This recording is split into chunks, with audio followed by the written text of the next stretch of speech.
بسم اللہ الرحمن الرحیم۔ السلام علیکم ورحمۃ اللہ وبرکاتہ۔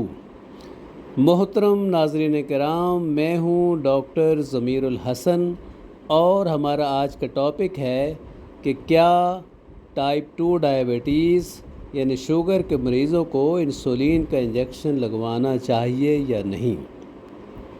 کیا انسولین کا انجیکشن ٹائپ 2 ڈائبٹیز شوگر کے مریض میں فائدہ مند ہے یا نقصان دہ ہے؟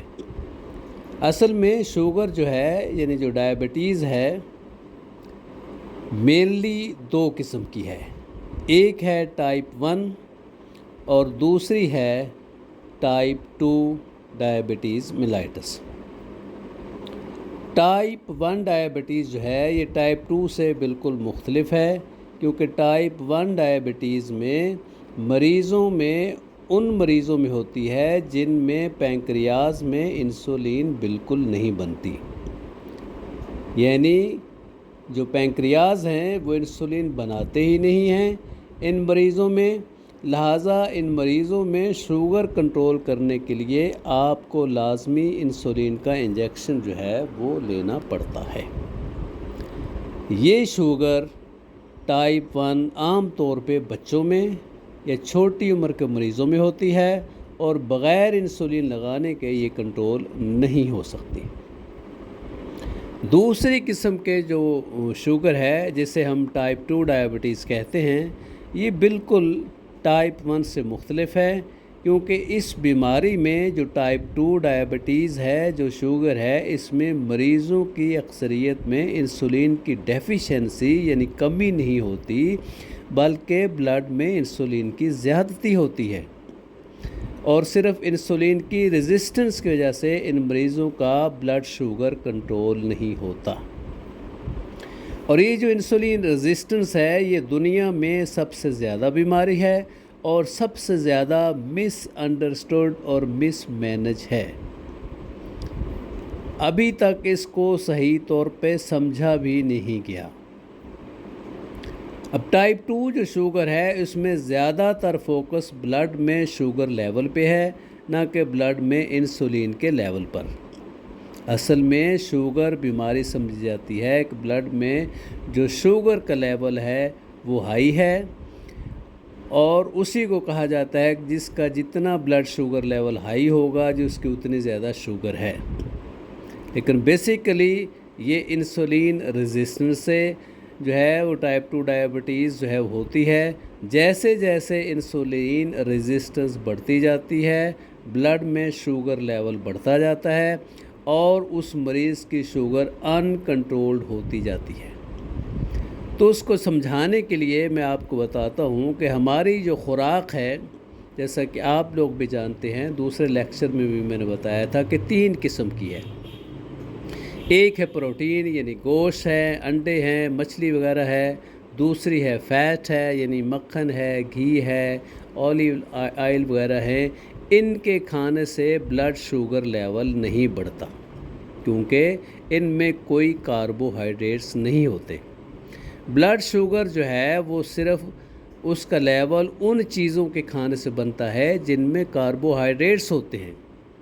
اب کچھ کاربوہائیڈریٹس ایسے ہیں جن کا گلائسیمک انڈیکس اور گلائسیمک لوڈ بہت زیادہ ہوتا ہے، ان کے کھانے سے جیسے ہی ہم کھاتے ہیں تو معدے میں وہ کاربوہائیڈریٹس گلوکوز میں کنورٹ ہوتے ہیں، وہاں سے وہ گلوکوز ہضم ہو کے جذب ہو کے بلڈ میں شامل ہوتا ہے اور بلڈ میں گلوکوز کا لیول بڑھ جاتا ہے۔